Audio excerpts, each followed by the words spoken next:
si teďka uděláme Velikonoce bez masa. Je to jídlo.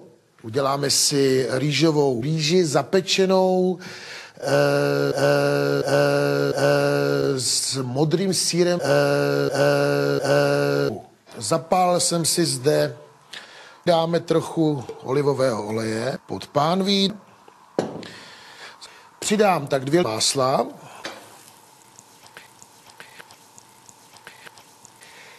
A dovnitř dáme kolečka, půl kolečka. Budeme smažit tak, samozřejmě do křupava, to znamená, já bych typoval tak nějakých 4 minut. Zde jsem si připravil již hrnec, trošku jsem osolil, no a nasypeme hrnec dovnitř.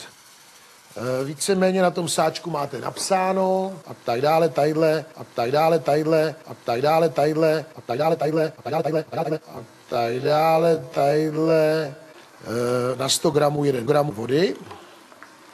A po 5 minutách budeme cedit kolečka, půl kolečka. Trošku kapeme, tak trošičku takhle, tak, tak trošičku takhle, tak, tak trošičku takhle, tak, tak trošičku takhle, tak. A tak dále, tadyhle, tak trošičku takhle, tak. A tak dále, tadyhle, tak trošičku takhle, tak.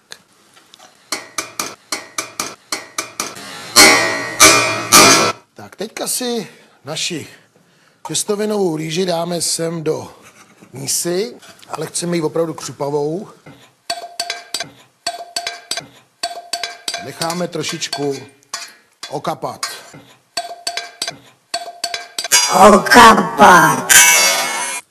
Tak co tam teďka všechno do toho dáme? Mám tady asi 200 gramů, no a ještě tady mám trošku baby špenátek,